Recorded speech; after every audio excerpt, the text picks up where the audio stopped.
What I really, really wanted to do was to show people around, take them on tours, specifically of the Cape Lookout National Seashore, Rachel Carson Reserve. We have so much beauty on these islands over here. That's what I really wanted to do. The National Park Service had a moratorium on their permits, which means that you couldn't get a permit to operate commercially on the national park. They weren't allowing anymore. Then the moratorium was lifted, and I was literally on their doorstep the next day. Today we're going to wander out. We're going to go see if we can find some ponies first thing this morning, over to the Rachel Carson Reserve. We'll leave there. Depending on what the wind does, it's supposed to actually lay out a little bit as the day goes on to affect people's lives and to see them remember this for years. No matter what job you do, you cannot put a monetary value on that.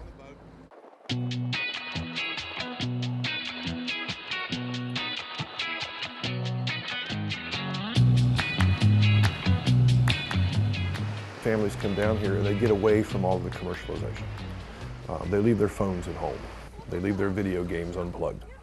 And they come out and they experience what this world has to offer. And especially in this environment around here. Not only do you have water, but you have land and you have all types of different creatures, whether they be waterborne creatures or airborne creatures or the horses. Oh, they're playing! Oh my goodness, they're so cute! The wild horses on these islands, it's incredible to see them in their habitat, just surviving and living off the land. Having the kids go out and have fun in the waves, so great to see them touching into their wild side and their adventure side a little bit. And as much as I love it, I'm trying to be the protective mom and keep them safe. Look at me. We've run into a little snag. There was a little plant called the prickly pear, and my son, 11 years old, stepped on it, and Captain Monty came to the rescue and he pulled the little spikes right out for him. He didn't even shed a tear. Got it all out of there, buddy.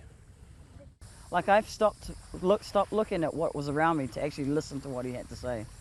I mean, going all the way back from Carrot Island to Cart Island to, I never knew what the heritage behind, like the history behind the drawbridge. The last time the drawbridge got stuck open was prom night. Supposedly, if we look back at the charts in the early days, we see this island referred to as Cart Island, C-A-R-T, Cart Island. The cartographers that came in a little bit later that drew the newer maps could not understand our local people. So we literally believe that they didn't understand what they were saying, and they named it Carrot Island now. If you'd have come to Beaufort back in the days, this is what we'd have looked like everywhere.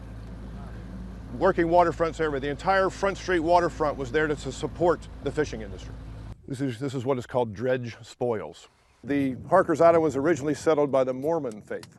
The jellyfish, when they have tentacles, what stings you is called a nematocyst. Interestingly enough, sea oats are not indigenous to the beach either. So he took the seeds from the Gaillardia and spread them all over the Outer Banks to memorialize his wife. So the legend says.